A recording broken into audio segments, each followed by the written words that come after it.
हिमाचल कांग्रेस ने वोट चोरी गद्दी छोड़ नाम से एक व्यापक हस्ताक्षर अभियान की शुरुआत की। राजधानी शिमला स्थित कांग्रेस मुख्यालय राजीव भवन में मुख्यमंत्री सुखविंदर सिंह सुक्खू ने इस अभियान का शुभारंभ किया। इस मौके पर प्रदेश कांग्रेस अध्यक्ष प्रतिभा सिंह, उप मुख्यमंत्री और अभियान संयोजक मुकेश अग्निहोत्री भी उपस्थित रहे। अभियान को लेकर एक विशेष बैठक भी आयोजित की गयी।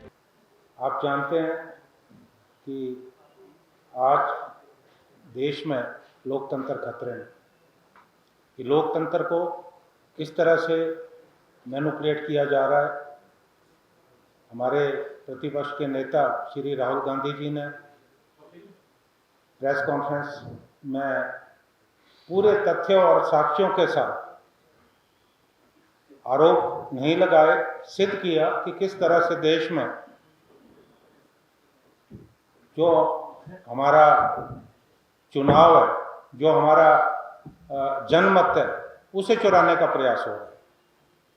उन्होंने लोकसभा में भी ये बातें कही कि किस तरह से डुप्लीकेट वोट्स, फॉल्स और invalid addresses, blank voters, single address, invalid photos और जो फॉर्म 6 है उसका दुरुपयोग जो है देश में किया जा रहा है। बैठक के दौरान इस अभियान की रणनीति और जमीनी कार्य योजना पर चर्चा हुई। सभी जिलों में विधायकों को इसकी जिम्मेदारी दी गई। 12 जिलों में प्रभारी नियुक्त किए गए जो हस्ताक्षर अभियान की मॉनिटरिंग करेंगे। राज्य स्तर पर यह अभियान 15 अक्टूबर तक चलेगा। वहीं राष्ट्रीय स्तर पर कांग्रेस का लक्ष्य 5 करोड़ हस्ताक्षर जुटाकर यह मामला राष्ट्रपति के समक्ष रखने का है। राहुल जी का जो ये प्रयास है उससे लोग परिचित हो, लोगों को जानकारी हासिल हो। हम केवल मात्र ये नहीं चाहते कि ये शहरों तक सीमित रहे। हम इस आवाज़ को गांव-गांव तक ले जाकर, हर वोटर तक ले जाकर उनको जागरूक करना चाहते हैं कि किस तरीके से ये एक बहुत बड़ा खिलवाड़ हमारे वोटरों के साथ किया जा रहा है।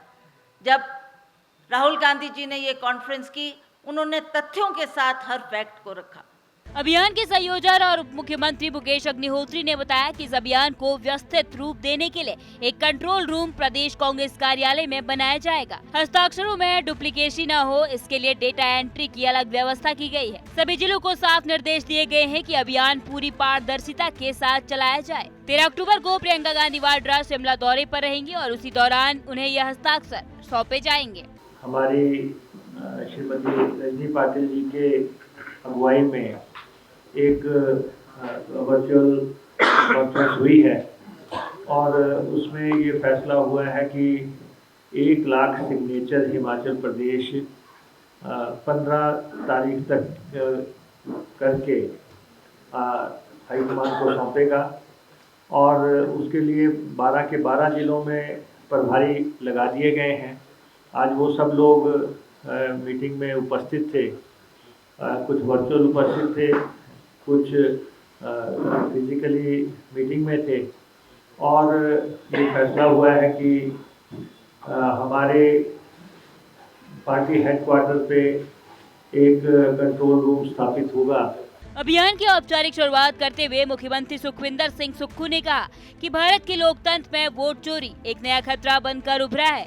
उन्होंने कहा कि बूथ स्तर पर BLO से लेकर सामान्य नागरिकों तक को जागरूक करना जरूरी हो गया है। इस अभियान के जरिए कांग्रेस संदेश देना चाहती है कि लोकतंत्र की रक्षा के लिए सड़क से संसद तक हमेशा संघर्ष करने को कांग्रेस तैयार रहती है। निश्चित रूप से हमें इस अभियान को जनता के बीच में जाकर जागरूक करना है और हमारा ये दायित्व भी बनता है कि जो जिस प्रकार से जो रिपोर्ट्स आती है कि चुनावों से पहले कुछ विधानसभा क्षेत्रों में वोट को कटवा दिया जाता है या अधिक वोट बना दिए जाते हैं, तो अगर कुछ बूथों में इनका प्रभाव डाल दिया जाए तो निश्चित रूप से वो इलेक्शन में को प्रभावित करते हैं, क्योंकि अगर एक बूथ से भी 50 वोट काट दी जाए तो 100 वोट का फर्क पड़ जाता है। तो इस चीज़ को रोकने के लिए कांग्रेस पार्टी ने एक राष्ट्रीय स्तर पर अभियान चलाया हुआ है। इसका पता महाराष्ट्र और हरियाणा के चुनावों से जब पता लगा तो हम अपने जो हमारे बूथ के कार्यकर्ता है, BLOs है, उसको भी जागरूक करेंगे और इस अभियान को हम कार्यकर्ताओं के अलावा जन जागरण का अभियान बनाकर इसको आगे बढ़ाएंगे। हिमाचल कांग्रेस ने लोकतंत्र में पारदर्शिता और चुनावों की निष्पक्षता सुनिश्चित करने के उद्देश्य से हस्ताक्षर अभियान शुरू किया है। यह पहल जनता की आवाज को मजबूती देने और चुनाव प्रक्रिया में भरोसा बहाल करने के लिए की गई है, ताकि निष्पक्ष व्यवस्था कायम रह सके। हिमाचल कांग्रेस ने लोकतंत्र में पारदर्शिता और चुनावों की निष्पक्षता सुनिश्चित करने के उद्देश्य से वोट चोर गद्दी छोड़ हस्ताक्षर अभियान शुरू किया है। शिमला में मुख्यमंत्री सुखविंदर सिंह सुक्खू ने इस अभियान का शुभारंभ किया, जिसमें प्रदेश कांग्रेस अध्यक्ष प्रतिभा सिंह और उप मुख्यमंत्री मुकेश अग्निहोत्री शामिल हुए। कांग्रेस का आरोप है कि मतदाता सूची में गड़बड़ी कर चुनाव परिणाम प्रभावित किए जा रहे हैं। इस अभियान के तहत 15 अक्टूबर तक 1 लाख हस्ताक्षर जुटाकर केंद्रीय नेतृत्व को सौंपे जाएंगे। इसका मकसद जनता की भागीदारी से लोकतंत्र में भरोसा और पारदर्शिता बहाल करना है। कैमरामैन उज्जवल के साथ मैं आशुतोष शर्मा, TV 100 नोएडा।